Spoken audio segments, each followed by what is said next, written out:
السلام عليكم ورحمة الله وبركاته. النهاردة إن شاء الله هنعمل مع بعض هنعمل مع بعض دبس الرمان. دبس الرمان عبارة عن أنا جبت كيلو من الرمان أو كيلو ونص. ممكن طبعا تعمل الكمية اللي انت عايزاها، بس دي حلوة الكمية دي بالنسبة لي. بعمل كيلو أو كيلو ونص، وبغسل الرمان طبعا كويس في البداية، وبعد كده بفصصه بالطريقة دي. وبعد ما افصصه كده هحطه في الخلاط عشان افرمه. تمام. عبارة طبعا حاطين شوية من المية اهو، شوية مية كده، وهنحط كل اللي احنا مفصصينه كده. تمام. وده بعد ما احنا فرمناه هنصفيه كده. بسم الله الرحمن الرحيم. طريقة كويسة، يا ريت المصفى تكون ضيقة عشان البذر بتاع الرمان ما ينزلش معانا.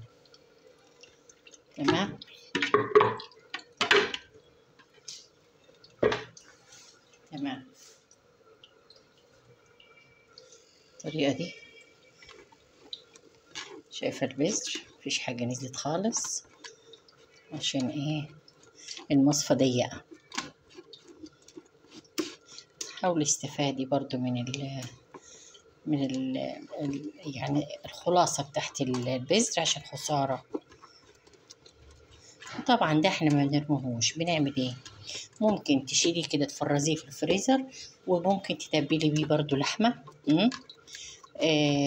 او تنشفيه وبعدين تفرميه وبرضو نتبل بيه لحمة عشان ما يبقاش صحيح معانا في التتبيلة. هتجربي بيه هتبقى حلوة، عشان خسارة احنا اي حاجة بنستفاد بيها. تمام. بعد ما خلصنا كده هعمل هرفعه طبعا على النار. شايفة كده صفينا خالص، حطيت على النار، والنار تبقى عالية شوية، يغلي بس كويس. وبعد ما يغلي على النار هحطه على عين هادية خالص لغاية ما عارفة يخلص كل المية اللي فيه، وهيبقى معاكي زي العسل الاسود بتاعنا بالظبط. هما كده شوية هيطلعوا شوية صغيرين، مش هيطلعوا كمان ربع كوباية، بس على قد الكمية اللي انا عاملاها. وهو مش احمر قوي عشان طبعا الرمان عندي ابيض شوية، مش احمر يعني. تمام.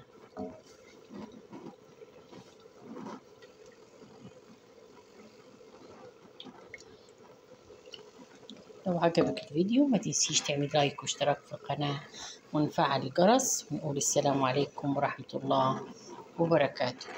وانتوا على فكرة ما بتشتركوش في القناة خالص، وانا قلت عشان القناة تكبر بيكم، لكن انتوا برضو ما بتشتركوش فيها. تمام. مع احنا طبعا ادينا عاملين برضو اكل بتاعنا، بطاطس،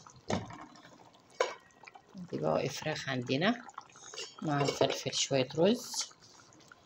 ونقول متنسيش تعملي لايك واشتراك في القناة ونفعل الجرس، ونقول السلام عليكم ورحمة الله وبركاته.